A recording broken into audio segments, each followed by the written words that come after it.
These were some of the domains in which we can use clustering to solve the problem.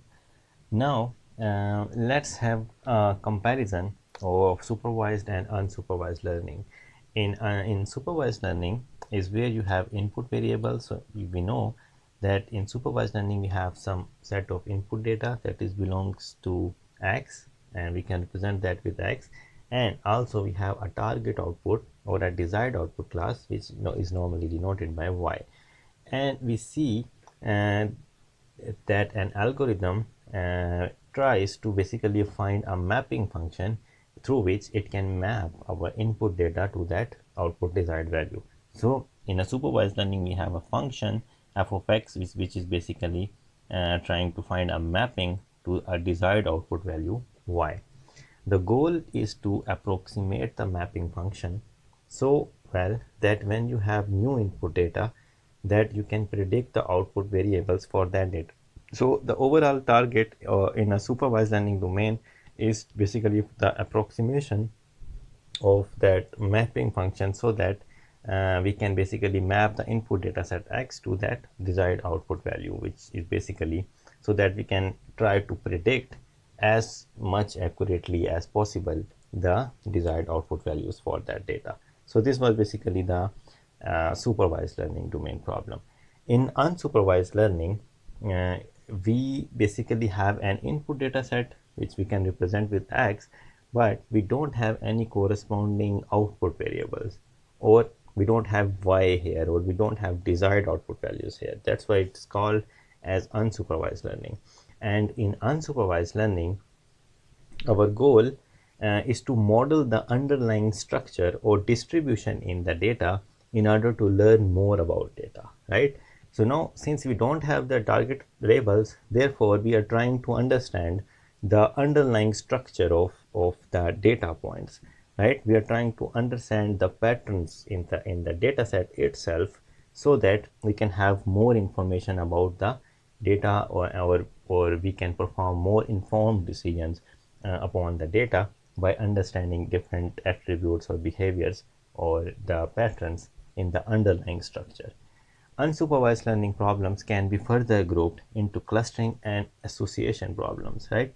So in unsupervised learning, we are basically dealing with two different categories, in which one is the clustering, which is basically the scope, under the scope of this work, and the other is basically the association, in which we can form different tools for association mining. But mainly we will be dealing here with the clustering algorithms, in which we are trying to form groups of data based on their common attributes or behaviors.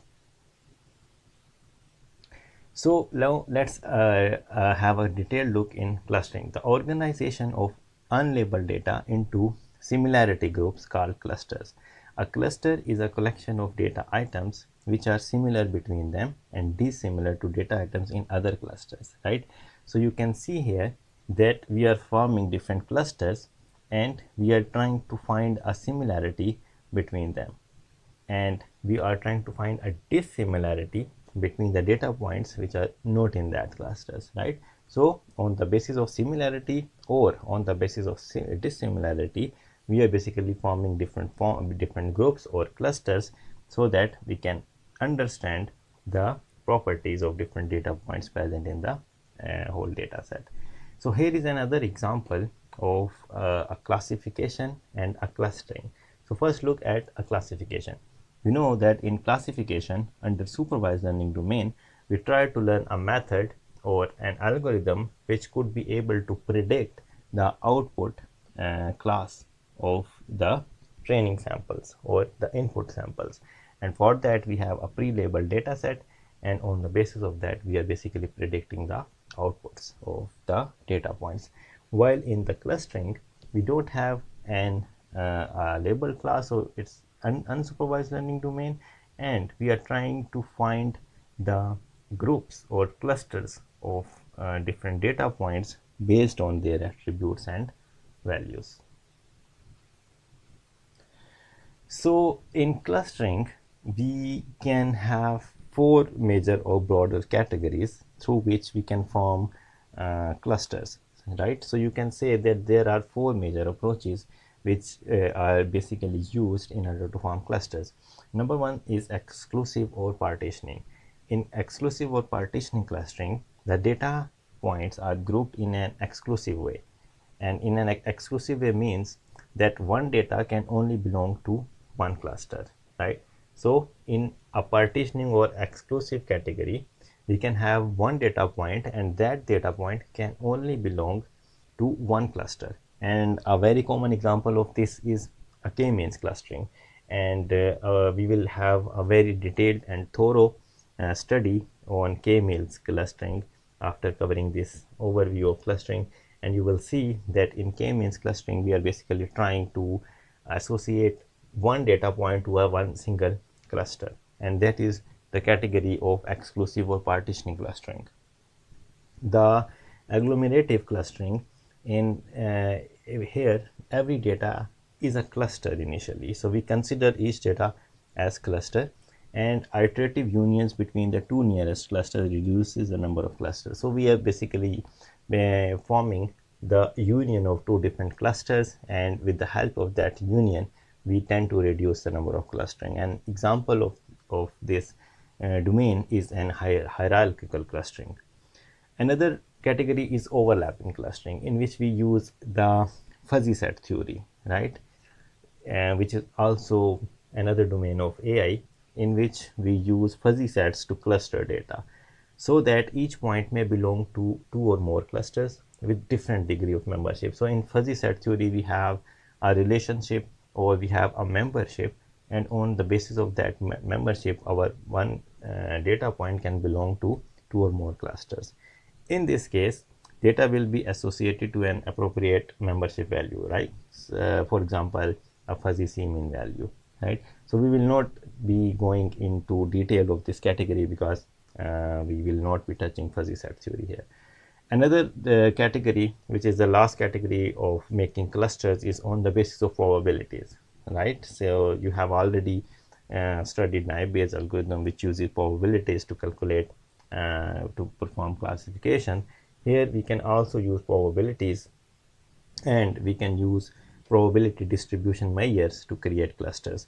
An example of this kind of category is Gaussian mixture model clustering, which is also called as a variant of k-means, and I will briefly describing this when we will cover the k-means algorithm, but we will not discuss in detail the Gaussian mixture model because it is out of the scope. Also, here you can see two methods in order to make clusters, and we can say that one can be causing good clusters and other will be causing bad clusters. So in order to make clusters, what do we need to do in order to make clusters? We first need to find a proximity measure, right? And that proximity measure can be on the basis of similarities, and that can be on the basis of dissimilarity, right? For example, here we are basically trying to calculate a similarity measure between xi and xk. Here xi and xk are basically two observations, and we are trying to find a similarity measure between these two observations. And if this observation or if the similarity measure between these two observations is large, then we can say that these two observations or these two data points are similar. On the other hand, if we are calculating the dissimilarity measure or the distance measure between xi and xk, and if that distance measure results to be small, only then we can say that these two observations or two data points xi and xk are similar to each other, right? So there is a difference that in this case, if the d is large, then we have a small s, which is here, this one s. On the other hand, in this case, if we have large s, then the d will be small, right? So these are basically two measures through which we can form clustering. And criteria functions to evaluate a clustering. We have criterions through which we can basically evaluate that whether one cluster is a good cluster which is forming clustering but what kind of clusters is bad clustering, which is basically not that much good.